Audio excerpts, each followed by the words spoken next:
Advances in technology can be empowering, progressive, and enriching. History has shown this across civilizations and societies. But it has also shown, and the present and future will continue to show, that it is foolish, risky, flawed, and folly without us raising our individual and collective consciousness and mindfulness to accompany it, to ensure we use it shrewdly, kindly, and wisely. Rashid Ogunlaru. Welcome to the Lost Traveler Podcast. I am your ever-loving host, Henry Cameron Allen. And today I am very excited to meet a new friend, Jeff Hardy, who is a 50-year veteran of healthcare service and facility planning, design. He's the president and founder of Care for Peace Foundation, which is a 501c3 nonprofit based in California. Thank you for being here, Jeff, and taking time out of your incredibly busy life, doing good things for this world. And you have quite a story to tell. You have quite a message to deliver that's directly tied to universal life skills for our time. Peacemaking is a universal life skill that we don't talk about in those terms. So I'm thrilled to get right into this conversation with you. Welcome. Cool, thank you, and welcome to whatever it is that I'm going to be asking you from now on, because I've heard enough about your story, Henry Cameron, that really deserves to be part of my story today. Well, I hope this will lead to collaborative work on a number of levels, because I think we're both on a journey. And you had asked me before we started, where did the Lost Traveler idea come from? And it's got so many layers to it. It's very nuanced, and it's sort of emerged out of the course of my life. But what came to the realization in me post-COVID is that we are all lost travelers. No one can tell you what's going to happen tomorrow. There's this uncertain feeling of when's the other shoe going to drop that we all feel. And yet with every challenge, as you know, comes opportunity. And here we have an opportunity to facilitate the positive change that the world needs for its future in perpetuity, as I know you talk a lot about. So we're going to ask each other a lot of really compelling questions. This is going to be a very pivotal and important episode. I can feel it in my bones. Where are you from? Like, you're in California now, or? I'm in California pretty much all my life. So, grew up here and went to school here, went to college in Sacramento, and then after that went to Europe, and after that came back and ended up fortunately joining the Kaiser team that designed the whole Kaiser Health program in the United States. And my mentors were Sid Garfield and Maury Collin, and all that because I had been in the United States Coast Guard as a reservist hospital corpsman, where it really all began. And I just I've had a wonderful career. It's just incredible. I don't know anybody who's had as much fun as I have, or has been to as many countries as I have, helping people. That's the way it is. Well, you've like opened hospitals in remote parts of the world, and underserved parts of the world, marginalized parts of the world, Kenya, Nigeria, Myanmar, the list goes on. Where did this impulse begin in you? You started telling me about your parents giving you a ticket to rescue you from university and sending you to Europe. That sounds like it was a pivotal moment. Yeah, it was a pivotal moment because I was flopping around like a fish or a train without a track. I don't know. There's all sorts of analogies here. But as a lost traveler, I had still had that United States Coast Guard hospital corpsman experience. And one of the things that I learned as a hospital corpsman, which is like a nurse, taking care of Vietnam War vets, that are recovering. And I realized these guys were just so grateful for my care. And I realized what care is. It was something that was active, that came from my heart, that extended to my hands and my facial expressions and everything I did. And then I also had this wonderful feeling of peace while I was delivering care. So, and this peace was completely different than any other kind of peace that we had heard before. So, for example, it's not between wars, the time between wars, because we all know that the reign of terror and the Jim Crows and all the Reconstruction stuff that occurs after a war or a civil war, that's not peace. That's Right. just anything but. So, and it's also not sitting on top of a mountain with your legs crossed, and saying, that's not peace either that I experienced. Because what I experience is an incredible dynamic form of peace.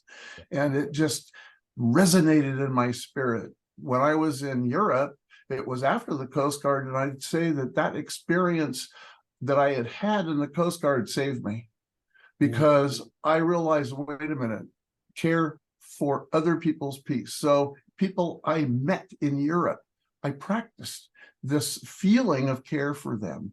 And I had the most incredible experiences. I met an old woman who was an unbelievable supporter of all the houses in Amsterdam.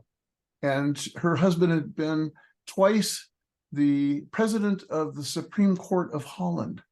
And this woman just ended up becoming a friend and helping me in my journey. I ended up teaching children in skiing in Switzerland. Okay, I mean, this story gets almost far-fetched. There should be a movie. I met some wonderful people when I was in Switzerland, and they invited me to England after I was in Switzerland, and I helped this guy, this filthy rich guy, build a ferrocement concrete boat in Preston, Lancashire, which is somewhere up there to the left of Liverpool. And I mean, we lived on a boat and kept on Tebe in the Mediterranean. I mean, these stories are unbelievable, and it all came from this unbelievably silent spirit caring for peace. Okay, then back in America, I ended up working in hospitals because I had been a hospital corpsman. So I was the lowest paid ward clerk and emergency clerk, and just had a incredible time doing that. And the administrator loved me. He ended up graduating to Central Kaiser, and I'm 21 years old at this point. And he invites me to join the Kaiser team that's working with Kaiser Foundation International, building hospitals around the world. Wow. So, it wasn't because I had any expertise. Don't get me wrong on this. It's because I was young. I had a really cute girlfriend who's been my wife for 45 years. And she went with me all over, because these guys and gals who were my bosses all had high school kids who had soccer games, and they had to be taken to school and things like that. And the last thing they wanted to do was go around the world. So I'll go. Boy, what an opportunity. It's unbelievable. I mean, I ended up going around the world, Thailand, you name it. But really, I ended up starting my own company, and that's a long, long story. I won't even start it, because then I sold it. And I decided that instead of helping all these rich people in America building huge billion-dollar hospitals, I think I'm going to help some of the poorest people in the world. So that's why I ended up in Vietnam, and then eventually at Myanmar, where I decided that I'd work with some very dear friends and associates who joined me in an organization that we ended up calling Care for Peace, and the Care for Peace Foundation. And we went and found a place that is so far from any roads in the middle of Myanmar, where, I mean, we had to hike to the first location where we would build a prototype health center that was also a community development center. And it is absolutely thriving today. Even though we can't go back, we absolutely, I mean, the military coup that occurred just, 6 months, 6 weeks after the American insurrection, the military coup occurred, and that was it. We couldn't go back.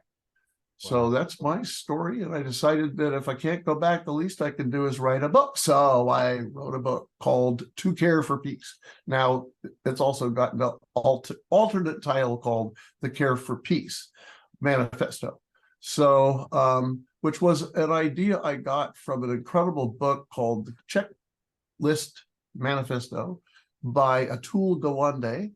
And I realized this guy's saving lives by having checklists for doctors and nurses and people in operating rooms, because they don't forget things, they don't miss things. And so I said, wait a minute, that's really what I'm trying to do with my healthcare planning background, narrowly focused background, that I should be able to do something like that I've been doing for probably 20 years by that point, for what we're not doing in the world.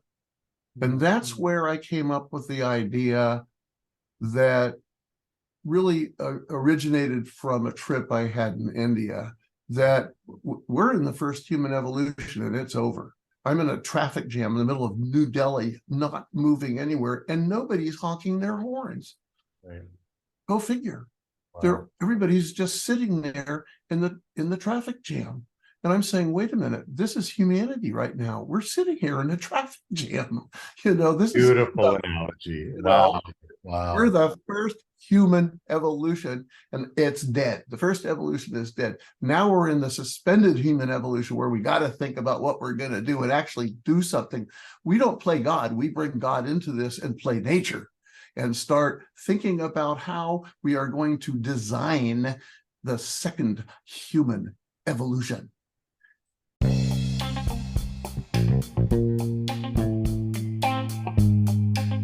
A guy wire is a tensioned cable that is designed to enhance the stability of a freestanding structure. Think of me as your guy wire. In terms of life skills mentoring, you're perfectly capable of standing stably on your own 2 feet. But I'm a cable that can enhance your stability. I'm available for individual or couples counseling, life skills mentorship, child loss grief support, LGBTQ plus support. I can also officiate weddings, end-of-life ceremonies, baby namings, invocations, or whatever guidance you may need. I serve all genders, all ages. Sessions are affordable, discreet, private, and conducted online. Find me at guy-wire.org. Book your appointment today. Let's reel it back a little bit and talk about, in terms of the millennia that humans have, in the form that we know as, modern personhood.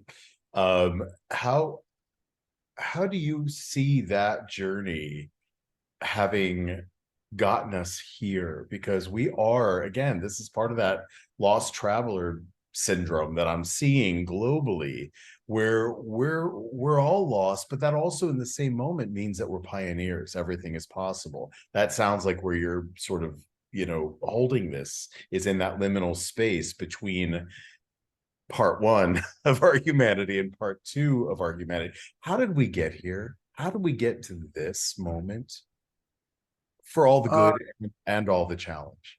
There are simple answers and long answers, but I think that my simple answer, which means it'll be short, is that we're on this train without a track. And this train has more and more cars behind us, and it's going forward. But the problem is we're pulling heavier loads. So if we're looking at how we got here, it's a step-by-step, track-by-track process. That's how we got there. We got there step by step. And for instance, tribes would fight each other, and one tribe would win, so that guy is in charge, and then other tribes, and then it became nations fighting and killing, and pretty soon, we've got mutually assured destruction.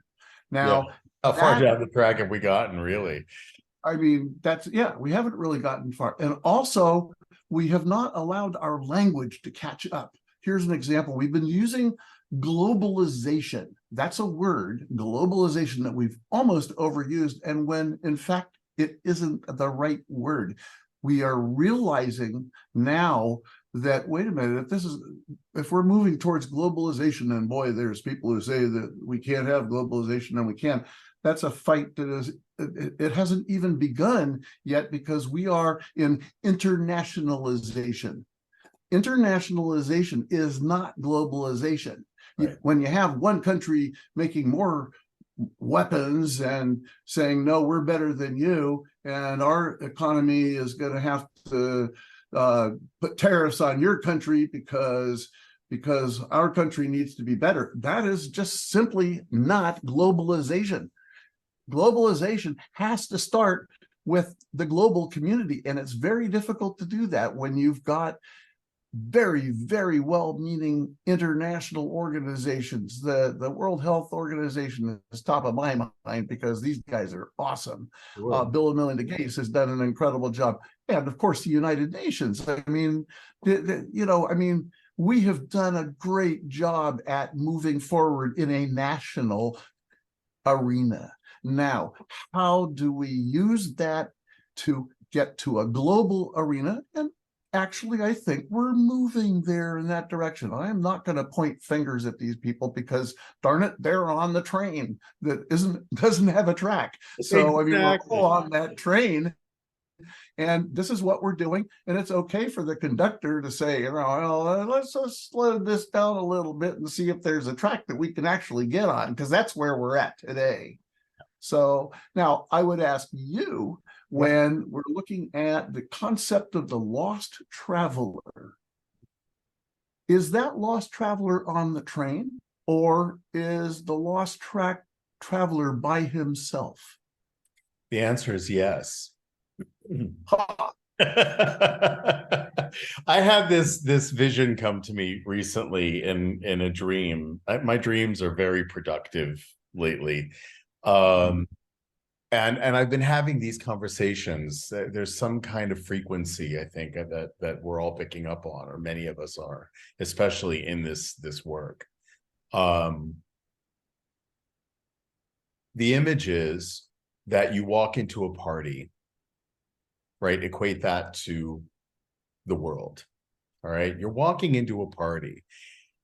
The normal sort of, accepted path into that party is that you're going to walk in and you're going to recognize, oh, there's Bill, there's Mary, there's Jeff, there's Joe over there. They're all dressed differently. They're all drinking a different cocktail, right? They're all having a good time. But none of that matters. None of it matters. The fact of the matter is that we are not only at the party together, the party wouldn't exist if we weren't all here, but we are the party. We are the party. And so there's no separation, any separation between, that's why I think nationalism is passé. I think that this idea that we are somehow separate from one another in our religion and our politics, light and dark, and all of these things, gender and ethnicity, is all superficial and illusory. What's true is that we are here and we are the party. So how do we start there, recognizing that we are the train, right? We're not on separate tracks and we're not in separate cars. We are the train, and we need to move forward together. And I hope that answers your question. But that's an excellent answer. When I think about when we were in Myanmar, one time when I was in Thailand in the backcountry, I remember going in and meeting the villagers. And the one thing that I noticed is that anywhere I went, whether it was in the African continent or sub-Sahara or wherever we're at, I noticed that they smiled. Yeah. The first thing they do is they smile.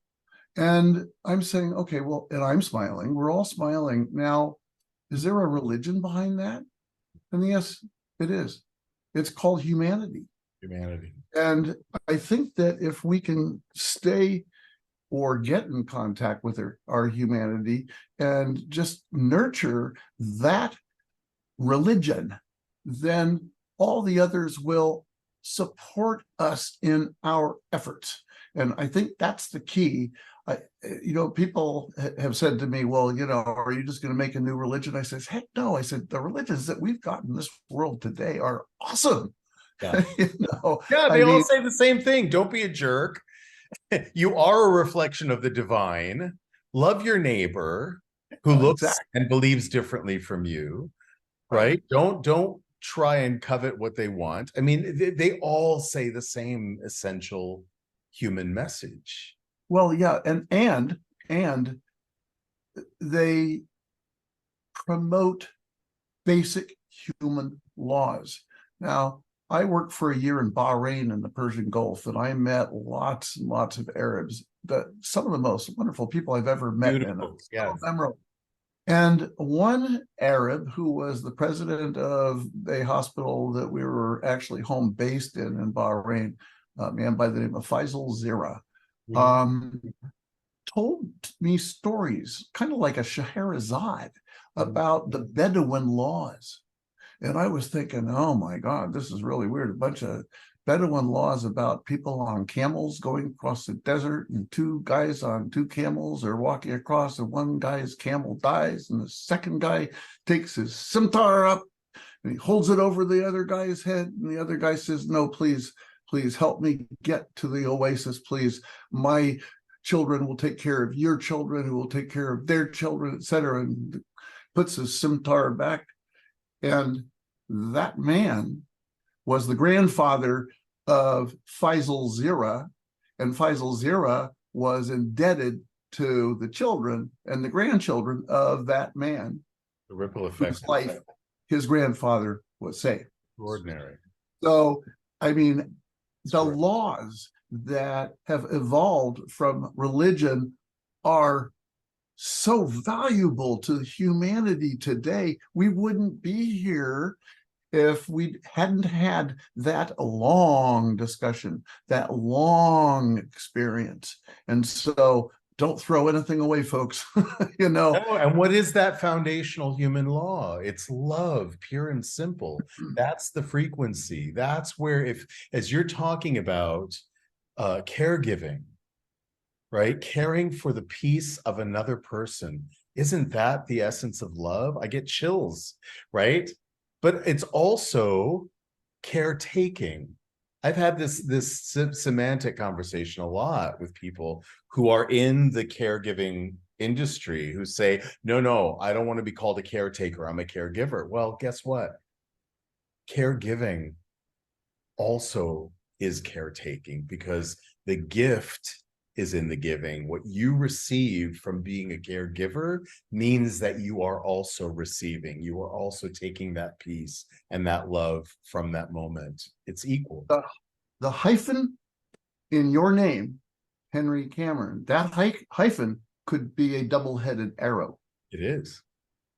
And that's the care that goes both ways. Hey, are you like me, always looking for ways to make a positive impact in the world? Well, then join me in sponsoring Desire Childcare Organization. We are a legally incorporated, fully volunteer-based organization in Uganda, committed to providing essential needs, holistic arts-based education, and a safe family environment to 33 vulnerable children, ages 2 to 14. Your monthly sponsorship can help improve the lives of these kids toward a better future. Desire Childcare is different from any other charity I know because, well, we have zero administrative overhead. Every penny goes to the kids. And we have a plan towards self-sufficiency through agriculture, so support is temporary. It's kind of like a leg up. Visit desirechildcare.org to learn more and get involved. Let's empower and inspire the Desire kids together. Thanks. Well, I hyphenated my name because after I survived my son's demise from brain cancer, he was 13 years old. I was a single father, and he was my only child. And there was no word like widow or orphan to identify who I was. Talk about being a lost traveler. So I hyphenated his name with mine to serve as that double arrow, as you called it, right? It's a bond that is eternal. It keeps his name in the world and connects and associates us. And everyone who meets me gets to meet Cameron too, through me, right? What's But your it's story also- with you and Cameron? What's your story? So yeah, I was a single dad, and he developed brain cancer at 11, anaplastic astrocytoma, which is typically only found in Caucasian men over 45. So why he got it at 11, there are no answers. No other kid on the block got it, no other kid at school got it. He was a Waldorf kid. They cleaned with non-toxic, cleaners, and so there was nothing. I cleaned my house with steam, and we ate whole food. I mean, there was no toxic environment that would have elicited this in him. And because no other child in his vicinity, circle of friends, school, or community got the same thing, stands to reason it was not environmental. It was also a kind of cancer that was not inheritable, right? I'm a cancer survivor myself, which I know why now that I had it before he was born, because that was his road. And to know from the time he could understand language that Papa was a survivor of cancer, when he got his diagnosis, that eliminated all his fear. He didn't have a moment of fear or anxiety or sadness or rage or anything else around his situation, because he was living with a survivor. He was the child of a survivor. And so the hope was always there all the way to the end, right? And now my perception of death, what we call death, has completely shifted. I don't believe in it anymore. Just like the illusion of separation while we are in the flesh, I don't believe that we're separate. There are two aspects of our humanity, our spiritual and our physical. The spiritual we can also call the soul, we can call frequency, right? Energy. We know that everything is frequency, and frequency can't be created or destroyed. It just changes form. And it's up to us who are here in the conscious mind, in the physical, to identify what forms those energies have taken now. And so my connection with Cameron, that double arrow, is perpetual. That's eternal. That's never going to change. He's my best teammate. His hand is in all of this. He and I started a foundation together. I've built a theater company around this concept of the liminal space between the human physical and the human spiritual, called the Liminal Project. And we are an international company sharing stories from all over the world, the stories that are dying with the people that carry them.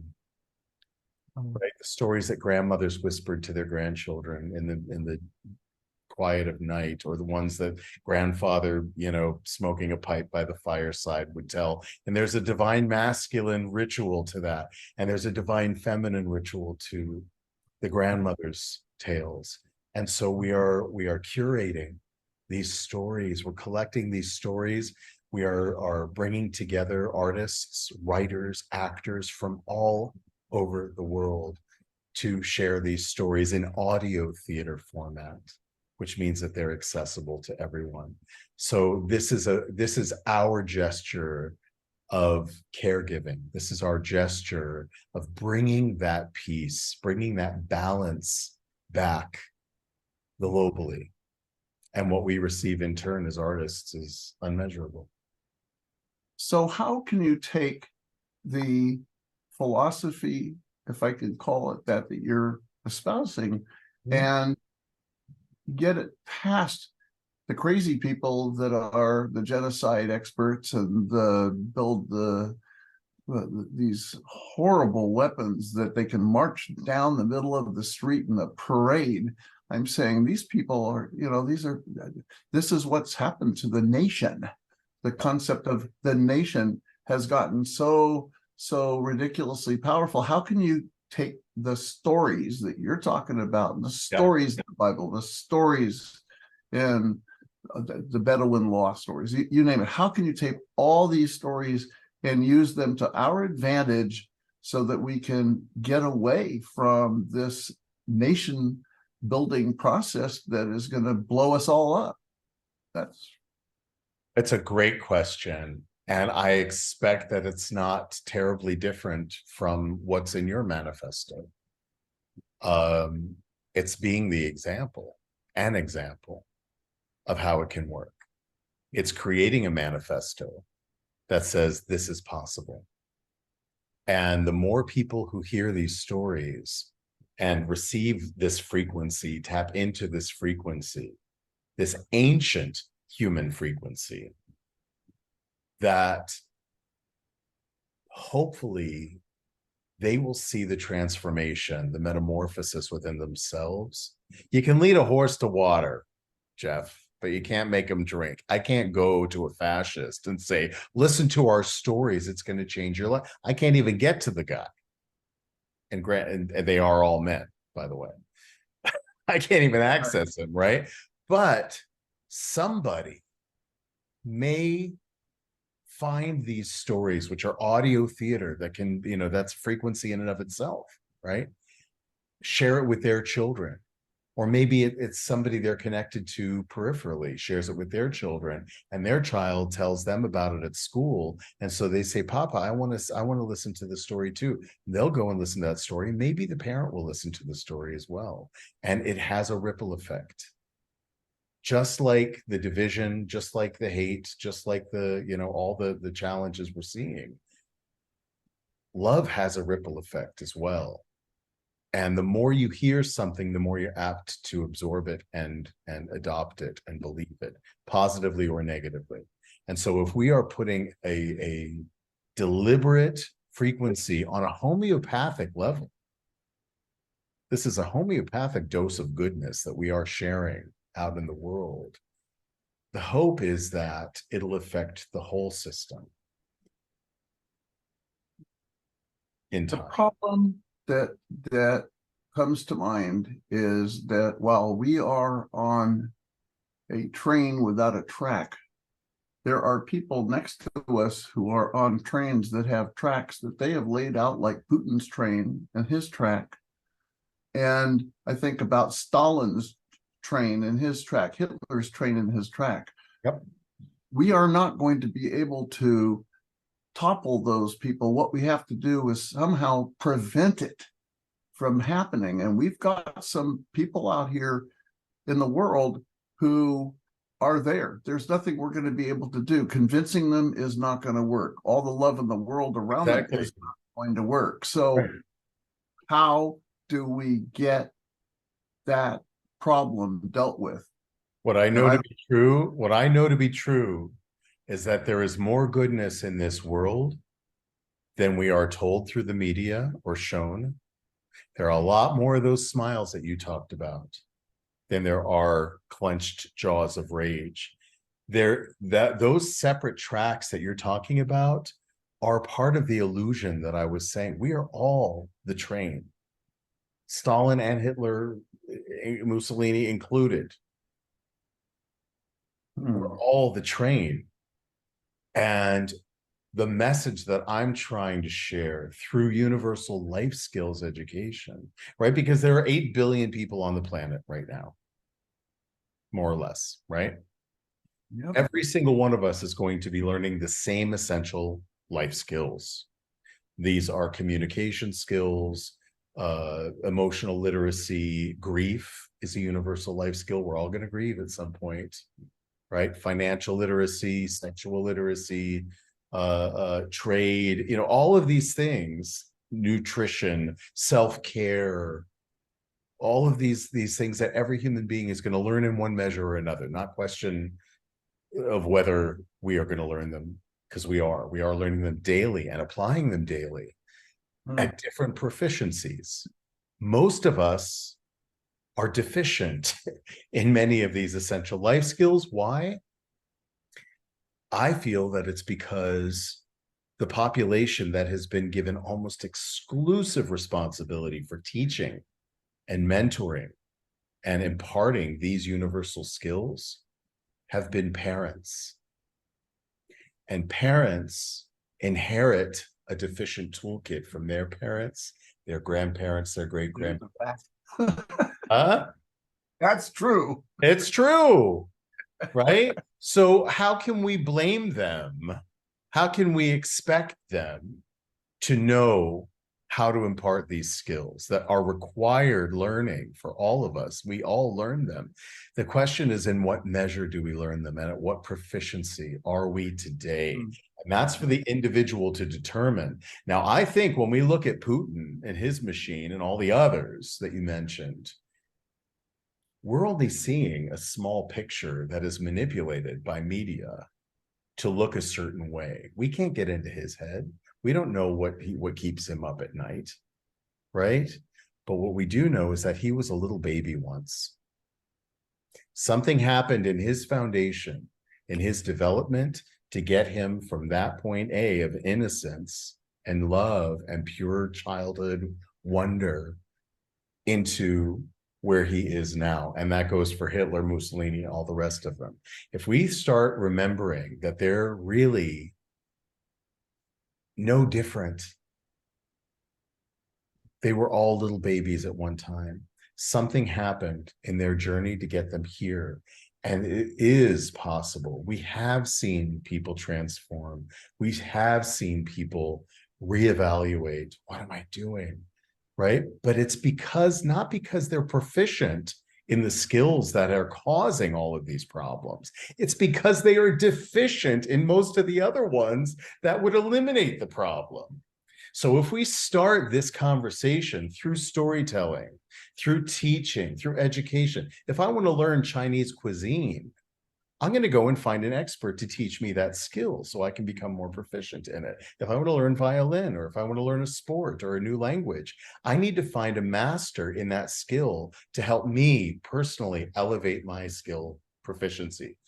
And that's no different for essential life skills. There are those of us out here, yourself included, who are masters, not in all life skills, but in very, very specific skills. That's why I started the podcast.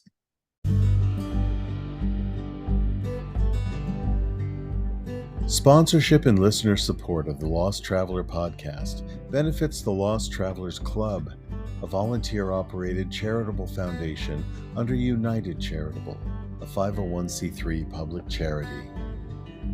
Peregrine is the proper noun we now use to describe a parent who endures the loss of their beloved child, forever carrying their memory and embarking on a lifelong journey of grief, resilience, and hope.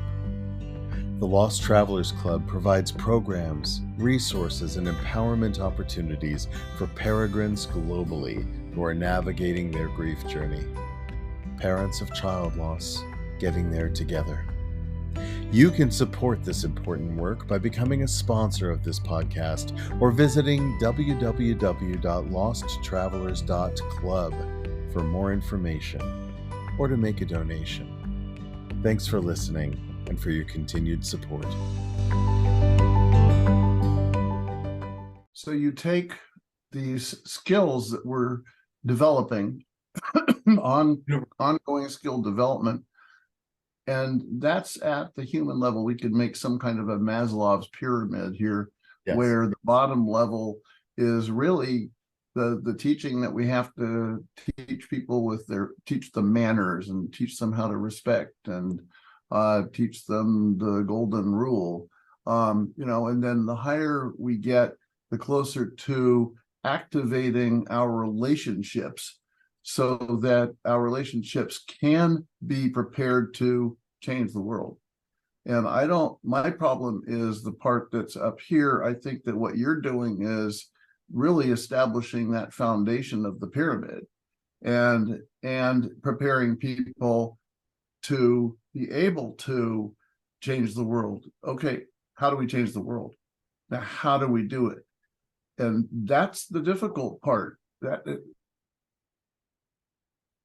in my opinion, that's where we're at right now. That's the second, that's the suspended human evolution, where okay, we've got these individual skills that are being developed as we speak, and you're a perfect example of that. What you're doing, what you have done, your spiritual relationship with your spiritual son, and that's all part of how you bring to the table what you need to have in order to plan the second human evolution.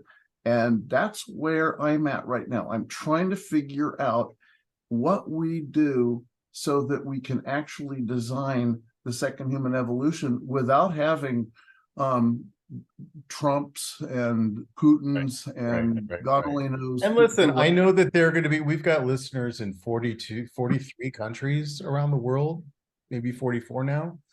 And there are going to be people who are going to be pro-Putin. There are going to be people who are going to be pro-Trump who are listening to this podcast. And I don't want to validate anybody. I want to say, you are where you are on the path. I don't want to say that my way is the right way. I don't want to say that there's a hierarchy of proficiency or higher consciousness at all. You are where you are, because if it was meant to be otherwise, it would be. That's a hard one when we're talking about the difficulties of the world, right? And let's face it, since humans emerged from the dust, the world has been in chaos. There has never been a time of peace in human history. So what do we do with that, right? Do we start at the top of the pyramid and find a way to chop off the head of the snake? Right. Well, right? Tried, yeah. Or do we cultivate the younger generations, which it's just a blink before they're carrying the burden that we're leaving behind. It's no time at all. As any parent can tell you, or grandparent or great-grandparent can tell you, it's no time. It's the blink of an eye before the previous generation dies off and the next one takes over, right? But I think part of the challenge that we have is that we have been caught in a repetitive cycle of dysfunction where the majority of the people who are in quote unquote power, because I think that's illusory as well. If anybody realized that there are a whole lot more smiles than there are angry people out there who want to control everything, the tables would turn pretty quickly. So really, I think it's about empowering through the messaging, through the storytelling, through things, manifestos like your book, to show the world you already have all the tools in your kit. You may not know how to use all of them well yet. You have permission. You can't use my tools because they're mine. I made them. But just like you referred to your mentors, those mentors laid their toolkit out in front of you, and you were able to sit there and select for yourself which tools you wanted to play with. They freely said, use my tools. And you couldn't use their tools the way they did because you're not them. But what you did, Jeff, and what I do, what we all do, every human being, is we synthesize those tools with the tools in our own kit, and we create unique tools for our lives. If it feels right and it feels good, it probably is. If it doesn't feel quite right and it doesn't feel quite good, it's probably not. And the magic in this picture is that time and space exist in a pinpoint, surrounded by an infinite peacock tail of possibility. And your only responsibility as a human being is to choose one feather, one path to go along. And if you arrive at a point B where you don't feel good, safe, or happy, it magically transforms into a new point A surrounded by infinite possibilities, and you choose a different direction. So That's is there a way to, I guess, on the front cover of my book, I write the process is the solution.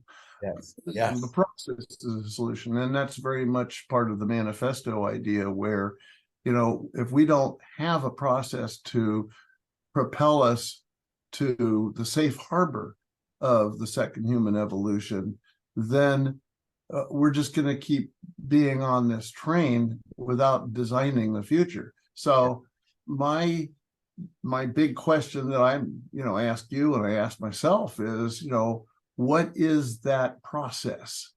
And when I listen to you talking about love and about the next generations, boy, that sure is job one of the process. Yeah. It's make sure that you're teaching the next generation as much as you possibly can about what's happened, what worked, what didn't work, what we do again. I mean, we've got to Yes. these tools, at least the planning tools. They can change them if they want, but one thing I learned about planning is that when I plan from one completely different facility to another one, pretty much the planning methodologies were the same. Templates are great. I love a template. So yeah, I mean, that's right. And in But fact, that's what our ancient stories are. That's what our ancient tales are. They are templates. I was in 2014, I was invited by the United Nations to go to Fiji to work with indigenous youth to develop Nice. a workshop in creative activism using folklore as a vehicle for positive change. They were moving from a series of military coups, one after the other, into the first democratic elections in over a generation. And I didn't want to be the big white American theater guy coming down and say, "All right, little brown people, here's how you do it the American way." I wanted it to come out of them. And when you talk about teaching that, Jeff, this is what comes to mind. I love etymology and the roots of words. The word education, in its simplest form, in its original root in Latin, means not to thrust information into a head. That's in, meaning in, trudo, meaning thrust, right? It's intrusive. Very often in our educational ways, let's say, it's intrusive. My contention is that all the information of the cosmos are already there in us. True teaching, true education, meaning educato, meaning leading out of or drawing out of as if from a well. That's the essence of education. It's to recognize, validate, respect, and appreciate that we already have everything that we need. We have all the wisdom of the universe. No one human being is above another. There is no your highness, your eminence. That's all baloney, right? There is no one human that's above another. There is no one consciousness that's above another. There is no one religion that's above another. We are the train. We are the party. Now what? Now what? That's the title of your book. Now what? Now what? Exactly. Will you co-write it with me? Because I'm not a solo artist. I'm a collaborative artist.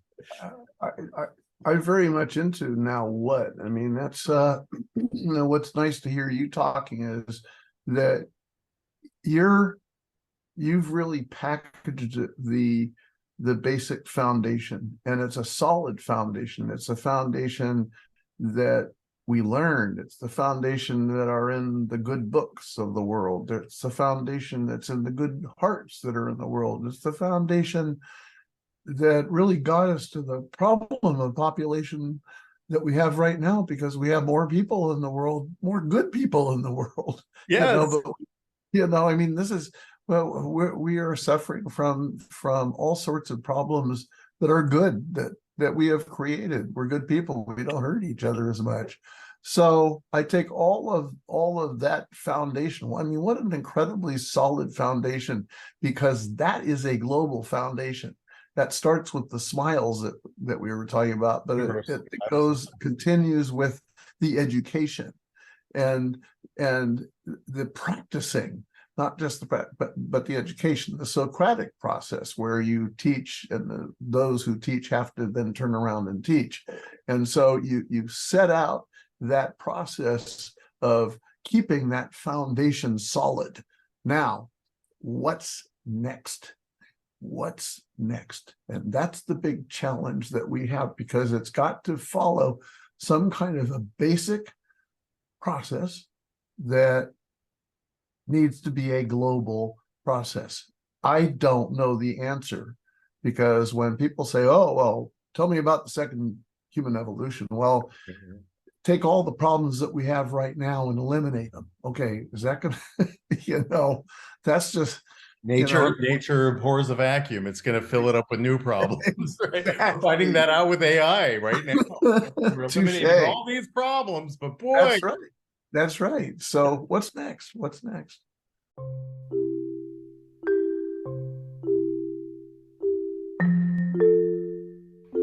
Shadow and Light LLC was established by Dave Roberts and Reverend Patty Farino, co-authors of When the Psychology Professor Met the Minister. Their mission is to empower individuals to transcend life's challenges by integrating spiritual practices with psychology to achieve peace. They are available for individualized spiritual counseling, virtual or in-person book club meetings, or presentations and workshops to universities, organizations, and other interested groups. For further information, visit psychologyprofessorandminister.com. It requires engaging the imagination, which is a very human quality uniquely. A dragonfly, as far as we know, can't imagine a poem or a garden design or an architectural triumph, nor can my service dog Flat Stanley, the way that a human can. And so it takes engaging the imagination. The imagination is a muscle that needs working out. And it's another reason I'm a storyteller through the art of theater. Art is the bridge between the physical and the spiritual humanity. Art is the bridge. I'm convinced of that. So if that's where my convictions lie, that's where I begin. I begin with what stories are not being told. What stories used to be told? The first people sitting around a fire under the stars, imagining what makes trees grow and what spirits inhabit the animals and what, personalities are imbued in that mountain or that sea, right? What makes the stars twinkle and who are we? All of these are our primordial human selves that still exist. We're not that different. And to get humanity storytelling out of the imagination, that to me is the igniting spark. It's an important question. What next? What now? You start with where you are. Your entire biography is varied and vast and fascinating as it is. Mine as well. I grew up all over the world. I think that was part of my gift in my foundation, was my dad was a cultural diplomat for the USIA. Do you remember the USIA? Information Agency? Yeah, the U.S. Information Agency. Nobody knows about it because it was the propaganda wing of the U.S. government in the 60s and 70s, before there was a McDonald's outside the U.S. Right? You remember those days? I do. And this was, my dad's job was to produce huge expos of, in quotes, American culture. To import to the world. This is before the internet. This is before even when satellites were new. And so it was an expose of all things American, from industry to the arts to cuisine, including fast food, which isn't cuisine, but we say things like, as American as apple pie and baseball. Well, neither of those are rooted in America. What does that mean, American? It means that we've appropriated all this culture, wrapped it up in a big shiny red, white, and blue ribbon, and sold it back to the world as American. the stuff that they invented, the stuff that came from Africa, the stuff that came from Europe, the stuff that came from Scandinavia and all over the world, South America. And they bought it because it was a really good show. It was all very superficial and nobody looked under the hood, right? And here we are. So I feel this, I don't call it a compulsion because it doesn't carry that kind of stress with me, but I do feel like my calling is to undo some of the damage that my father's work did in the world through the work that I'm doing now, through charitable works. I've been mentoring a small fledgling organization in Uganda for the past year.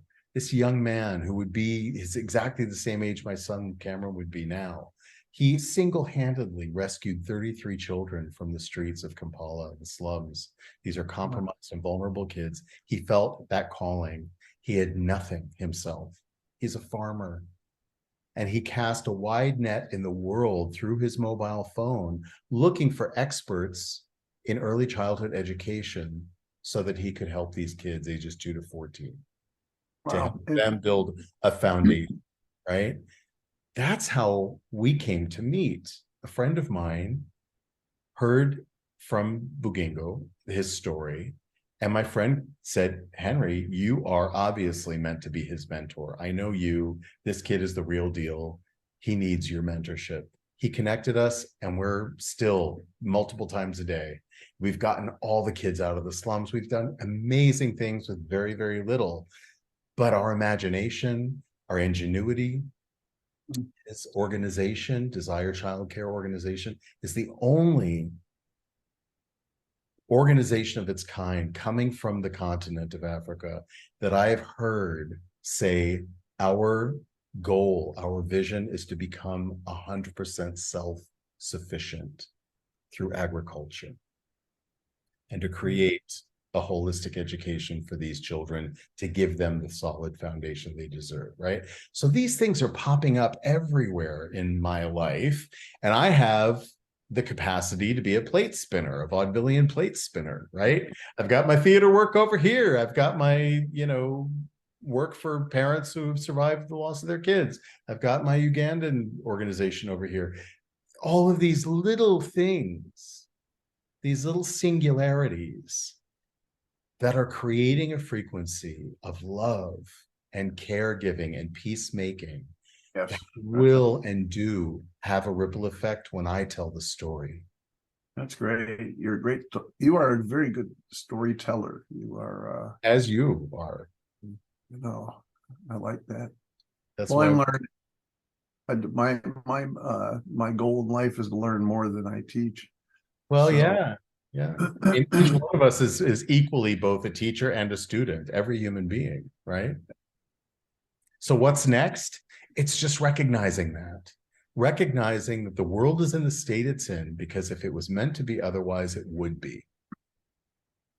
Take where you are as an individual, knowing that you are the train, knowing that you are, and acting like it, that you are the party, that you are the universe, that you are the cosmos, that you are, every religion says that we are created in the divine image, right?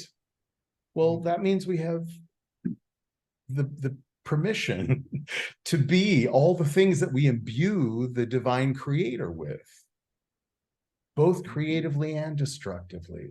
But even destruction brings with it creation, doesn't it?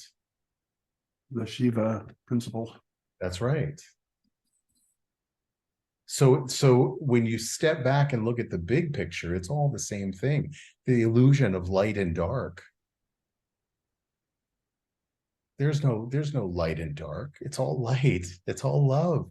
The shadow is an illusion. It doesn't emit any cold or heat. It doesn't have any power unless you put it there.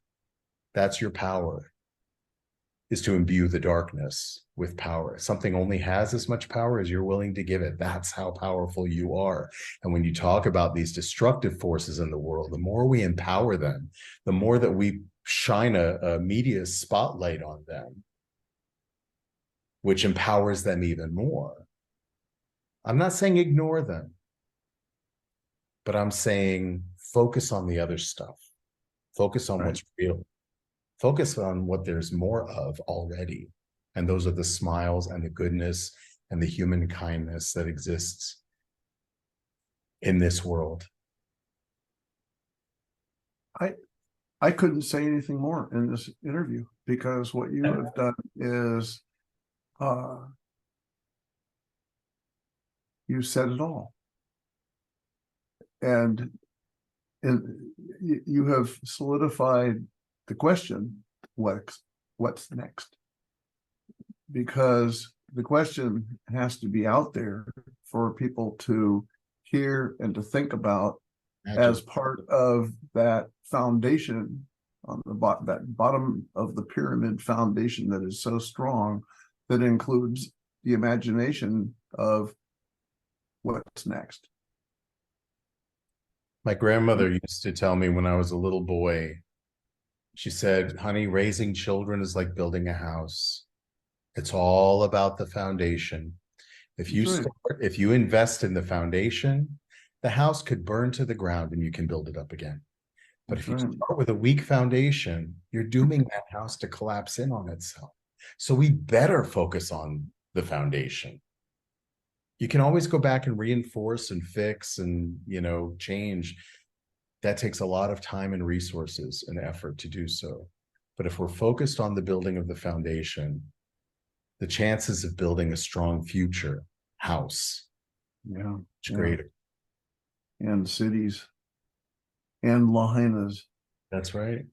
Greetings, greetings, greetings. I'm Queen Bee Divine. The Cure is conversation. And where can you find me? At bluntreflections.com, where I will be talking to guests from around the world that not only share their time, but their insights and their tips on how they became the best version of who they were meant to be. So if you're looking for a great story and a great time, check me out at bluntreflections.com. The Cure is conversation. And remember, blase means to tell your story.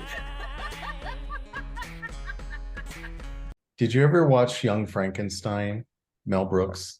I love that one. Okay. So you know the scene. I don't know why this just popped into my head when we're talking about all this, but you're getting an idea of how my mind works. You know the scene where the villagers have attacked the monster and they've put him in the dungeon and he's wearing that spiked metal shackle around his neck and he's got all those chains and he's like, yeah, right? And the Frankenstein, right, character played brilliantly by Gene Wilder, unlocks all the chains and everything, and he's holding him like a mother and he's petting his head and he says, look at you, look at how marvelous and beautiful are you. Are good, you are good. And he just all of the stress and the monsterness of him fades into this, he starts wailing because he had never heard anyone tell him how good he is. Can you imagine if somebody took up Putin or Trump or anybody else that we have pointed a finger at and vilified, right? As and chased down with the torches, saying that they're the root of all of our problems and all of our evil. Can you imagine if somebody just picked them up and cuddled them and said, you are good, look at that profile, look at that noble chin, That's what's missing in our world, is for people who are struggling, people who are suffering in their deficiencies. They are mired, they're stagnating in their deficiencies. For somebody to step up and recognize the potential that every human has for truth and goodness and kindness and peace, and say, I see it. I see it. Look at their face, right? I mean, can you imagine if somebody? I would love to do that to these people. Great. So listen, I'm going to put a link to your book in the description of the podcast, because I think that what you are creating through your manifesto, and I love a good manifesto, And the message that you are putting out there, which is not different from mine. I mean, it is all about recognizing the need for cultivating the peace in others, which unlocks it in yourself. I mean, is that an accurate description of the essence of your? Very much so. I'll make sure that we have a link to that so that everyone listening can benefit from your manifesto and be inspired to adapt it for their own purpose. You know? Oh, absolutely. And in fact, I mean, it's a simple book, and I'm giving it away to all my friends. I mean, it's like, you know, I'm not. But when I started writing it, I said, this is going to be a calling card. It's not going to be a book to make money at, you know. Love that. It's just so that I can have meetings like this one, you know, and talk to other people, because it's the talk that's going to propel the concept. Books don't necessarily propel a concept. They can support it.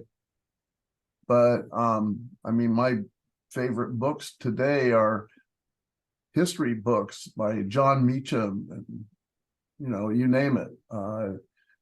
And I think that what I'm interested in doing is just seeing how people take this stuff and run with it. And I'm at an age in my life where I'm just as happy to see somebody take something and put it into their own words and don't even use my name. I don't have to get any credit. That's not the game. You know, the real game is a global game. And that means I am so far away from being Joe Global than the man in the moon. I mean, I'm not interested in that. I want to see us continue, and you just watch your blossoming, because obviously you've got an international group of people listening, and they're going to be able to take these ideas from you and run with them, and you will be part of their story. That's the most important. As you will, as we all are, you know. But just our sitting here for this hour, having this conversation, effortlessly gives permission to anyone listening. Absolutely. The same. Now, as we wrap up, one of the things that I've started doing, and this is my 4th season with the Lost Traveler podcast, is I have asked each of my co-hosts this season to ask a question to the next co-host that they want to hear. And it's all intuitive, right? There's no, they don't know who's coming up next, right? So I'm going to ask you the question that was asked for your benefit and ours. And then I would like you to ask a question to the next co-host in line. What was the question that you asked me that somebody previously asked? The last co-host asked this question for you. Describe, and you kind of already said it, but you can elaborate on it if you want. Describe a defining moment that has characterized your life. Like a pivotal moment that changed your trajectory. Whoa, how about the day I was born? It's just really, I mean, that is it. It's the day I was born, because from that point on, that experience unfolded into where it ends up 75 years from that day. So to ask a question to the next person, I would say, what's your definition of the future?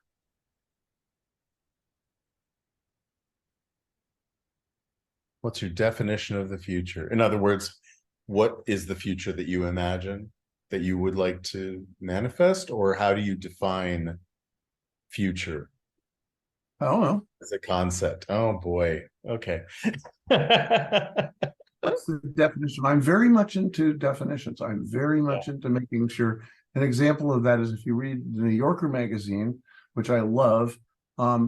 But they're constantly confusing the word insure and ensure and usher. It's unbelievable how poorly their I don't know, copy editors are missing the fact that insure has a lot to do with the guarantee of money. I mean, it's a balance thing, and ensure is process, and I'm really into process. So Yes. it's difficult to me every time they have a self-correcting process where they take ensure and they convert it to insure. No, do not do Exactly. I'm really into definitions, and I have commended New Yorker in writing for their incredible writing. Wonderful. Articles, you name it. But I've also sent them a few quite strong notes that you've got to follow the definitions that are given to you by the right dictionaries, because some of these dictionaries, and they wrote back to me once saying that you can use them interchangeably, and that's even in the blank dictionary. And I'm going, well, throw that dictionary away. Exactly. So, what's your definition of the future? Yeah, darn right. Let's hear what they have to say. Good. Love that. Can I ask you to answer your own question? What's your definition of the future? Something that I seek, but that I am most interested in the next step future, and what I do that is progressive from what I have done and am doing right now and are doing right now, so that the step after the next step is better than the next step. Love it.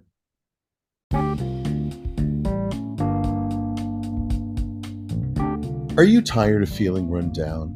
Do you wish there was a natural, non-invasive, drug-free way to improve your overall health and well-being? If so, then let me introduce you to the Super Patch Company.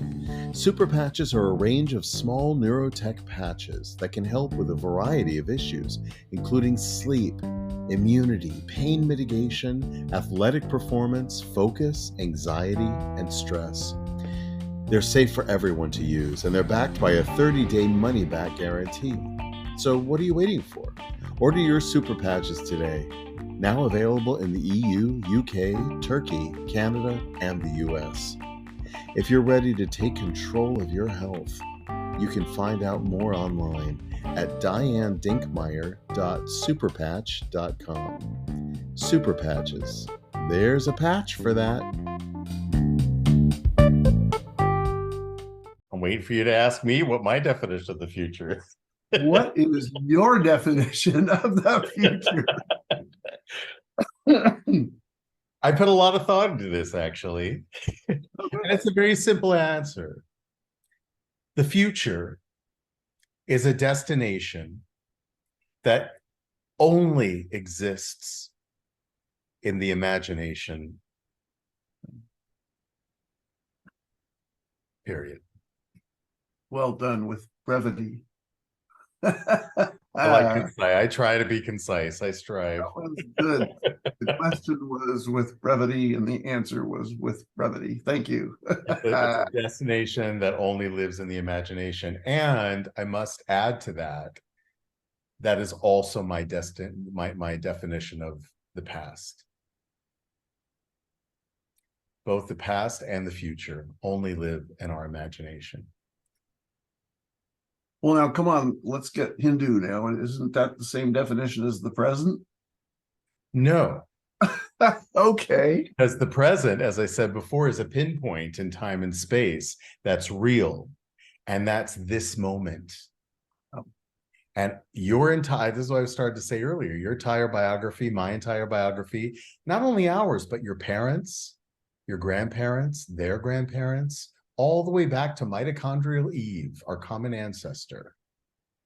All that pain, all that suffering, all that love and joy has led and prepared us Jeff and Henry Cameron for this conversation in this moment. And that's the only thing we know. That's the only thing that we can hang our hat on and say, this is real, because we are witnessing it and we're experiencing it.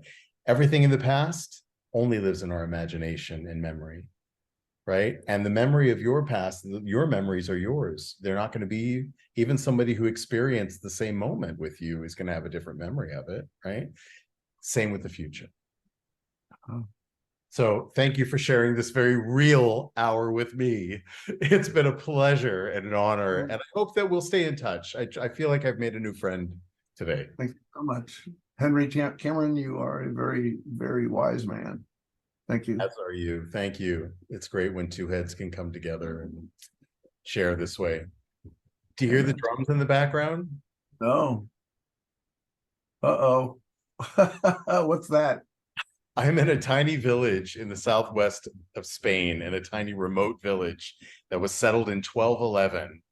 The name is bigger than the village, only 700 people, but they have regular festivals, mostly around the saints and the Madonna and all of this. And we're in the midst of a festival. So what a great way to end the episode. It's with a... What is the name of the town that you're in? It's called Arroyo Molinos de Montanches. De Molinas. No, Arroyo Molinos, Molino. which means mill stream. De Montanches. Montanches is the castle town up on the mountain. We're in the foothills of a mountain range. Wow. Yeah, Montanches is beautiful here. I've lived here 3.5 years. The community is, the folk soul is so alive here. And just the kindest, most lovely, and we're remote. We're only like 40 minutes from any city. And so it's a very special and magical place. Hope you'll visit, you and your wife. Oh, we love Spain. I mean, we've house swapped in Barcelona and done a lot of traveling around the northern Extremadura. We're near the border of Portugal in the southwest part of the country. Nice. Just gorgeous. And nobody comes here because it's not coastal. How did you get there? How did I get here? Yeah. Well, I was a lost traveler. No, I was planning to set up my Luminos project, the theater company in the UK. And then we were waiting on some funding that was going to delay our my getting residency in the UK. And so I was going to be floating for a few months, and I asked my colleagues, hey, can I float in Europe? I'd much rather float in Europe than back in the States. They said, sure. This is all pre-COVID and pre-Brexit. So I decided to stay. My aunt lives here, and so I came to visit her. She lives in a tinier village than mine, about 15 minutes from here. And her next door neighbor, who was 96 at the time, he's since passed, said, you know, I have a house, an empty house, fully furnished in a nearby village that was my mother's house, and I've totally redone it, remodeled it. It's an 800-year-old house, and if you want to rent it, $200 a month, 4-bedroom house. Look at my ceilings.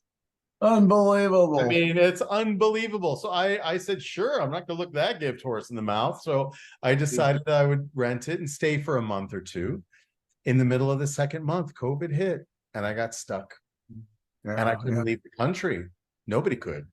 So it came to the end of the the lockdowns, and I had a choice to make: either go back to the UK, back to the US, or get my residency in Spain and start our theater company here, because Extremadura is the most economically depressed part of the country. And so the cost of living is very inexpensive here. And, you know, this house is $200 a month. Food is, it's a rural environment, so it's all local and fresh. Farmers market every Thursday right out my back door. I mean, it's paradise. And so I decided that, and with my colleagues, that this is going to be our home base for the Luminos project instead of the UK or the US.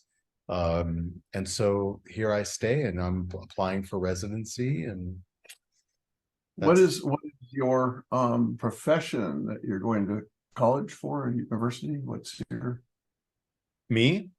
Yeah. What's your? Well, I have three. My overarching purpose is universal life skills education. And I have a long history professionally with that. So underneath that umbrella, I have the Luminos Project, which is my professional theater, which Right. we're launching now as an audio theater company. Uh, Uh, and we've started a series for children called Luminos Tales. We're taking these stories from around the world and producing them in the way that old radio used to be. You know, it's all got atmosphere and sound effects and music and all of that. It's beautiful. You go that's to great. Wow. luminos.org is the website. And then I have my charitable work through the Lost Travelers Club, losttravelers.club is the website. And we have a lot of projects going right now that we're developing that are thrilling. And then desirechildcare.org, which is the Ugandan organization that I mentor. And then I just got my certification in my international certification in grief and survival counseling, bereavement, and all of that. So those are pretty much, That's enough. I'd say it's enough for a single person, but I'm surrounding myself with wonderful people and I'm meeting people who I want to collaborate with and find Okay. ways to forward together, Wow. to figure out what's next for all of us. Well done. And thank you for letting me in on your hour. Well, and thank you for sharing the hour as a co-host. Hopefully we'll do it again. I think we got a part 2 in us. Sounds good to me. All right. Well, meanwhile, let's stay in touch, please. And we'll check in on social media wherever you are. And Good. listeners, please go into the description and access his book on Amazon or wherever great books are sold. And let's start this process of peace building together as a global community, an international community. Thank you, Jeff. Thank you, Henry Cameron Allen.